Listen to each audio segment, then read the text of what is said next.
अब नियमित रूप से आप सिलवट्टा चला रहे हैं और चक्की चला रहे हैं तो यूट्रस के आसपास की जो मांसपेशियां हैं वो हमेशा नरम और मुलायम रहने ही वाली है।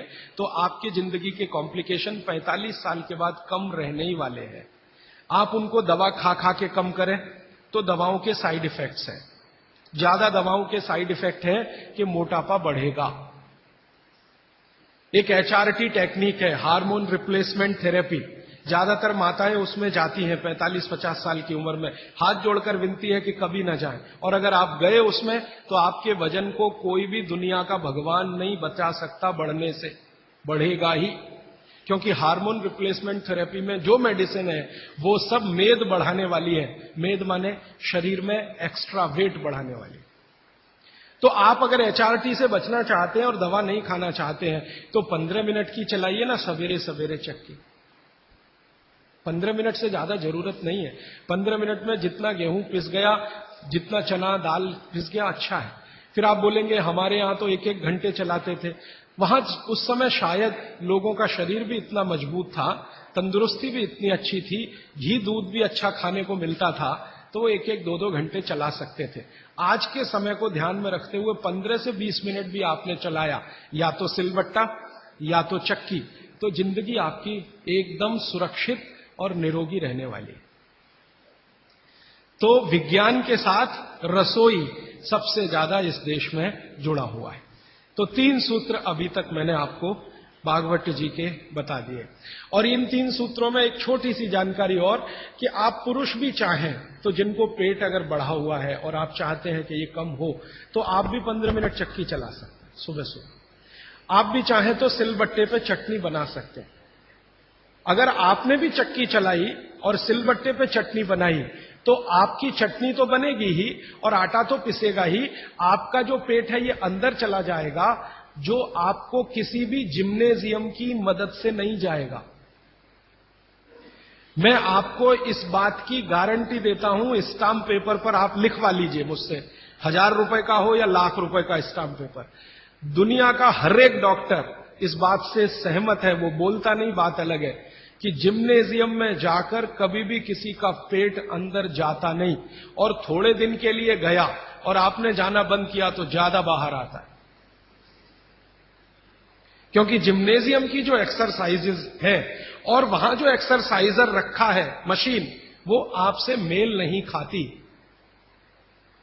आप पता है क्या मेल नहीं खाती? जिम्नेजियम की सभी मशीनें ज्यादा स्पीड वाली हैं और चक्की और सिलबट्टा ये स्पीड कम है, धीरे धीरे धीरे धीरे।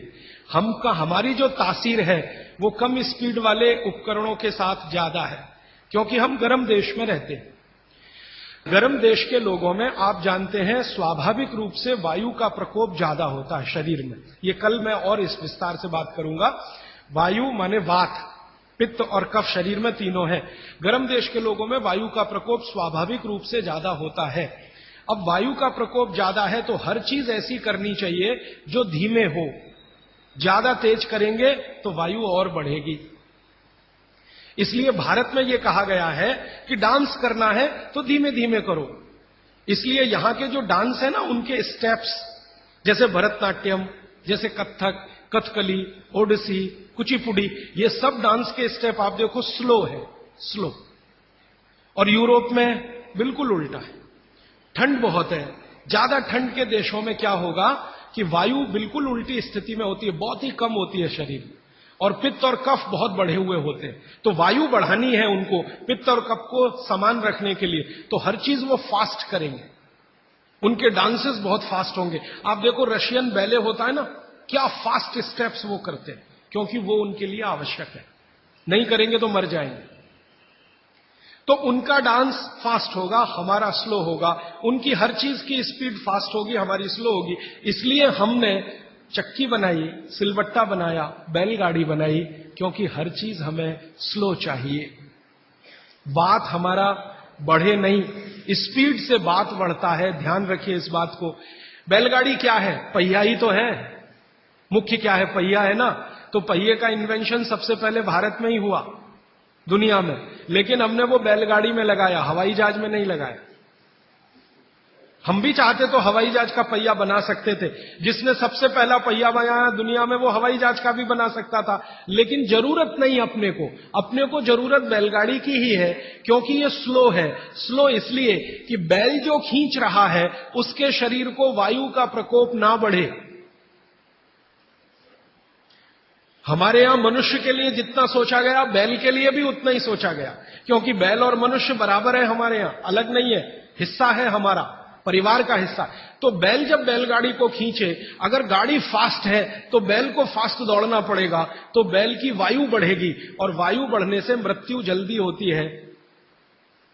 तो बैल ज्यादा दिन तक जीवित रहे, आपका काम करे, इसलिए बैलगाड़ी में स्पीड स्लो रहे इसलिए बड़ा पहिया बनाया। पहिया जितना बड़ा होगा स्पीड उतनी स्लो होगी, पहिया जितना छोटा होगा स्पीड उतनी ज्यादा होगी। नंबर ऑफ रोटेशंस होंगे ना पर मिनट, जिसको आप आरपीएम, रोटेशंस पर मिनट, जितने ज्यादा होंगे स्पीड उतनी होगी। तो रोटेशन ज्यादा करने के लिए छोटे पहिए ही चाहिए, इसलिए हवाई जहाज में छोटे पहिए हैं। हमको स्पीड ज्यादा करनी ही नहीं है, क्योंकि वात बढ़ाना नहीं है अपने शरीर का, इसलिए हमने बैलगाड़ी का बड़ा पहिया बनाया। अब हमने बैलगाड़ी बनाई तो पिछड़े नहीं है, और उन्होंने हवाई जहाज का पहिया बनाया तो अगड़े नहीं है। उन्होंने अपनी मजबूरी का समाधान करने के लिए बनाया, हमने हमारी मजबूरी का समाधान करने के लिए बनाया। वो जो कहते हैं ना, invention is the mother of necessity. हमारी जरूरत थी कि वात हम कम रखें अपने शरीर में और जानवरों के शरीर में, क्योंकि गर्म देशों में वात वैसे ही बहुत बढ़ता है। तो इसको कम रखने के लिए इसलिए सिलबट्टा है, धीरे धीरे चलता है। और वो जो आपके घर में है मसाला पीसने वाली मशीन, मिक्सी, एकदम फास्ट, ये यूरोप के लिए है, आपके लिए नहीं है। हमारा तो वो धीरे धीरे वाला ही अच्छा है।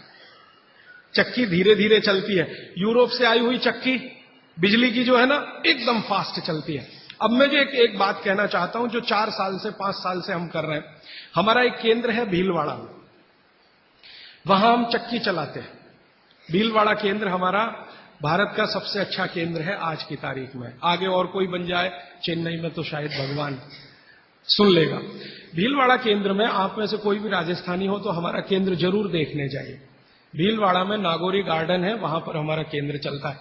उसका नाम है स्वानंद। हमारे सभी केंद्रों का नाम स्वानंद है, हमारा ब्रांड नेम स्वानंद। तो उस केंद्र में हम चक्की चलाते हैं। चक्की चलाकर गेहूं का आटा बनाते हैं, जवारी का आटा और बाजरी का आटा, सब तरह के आटे।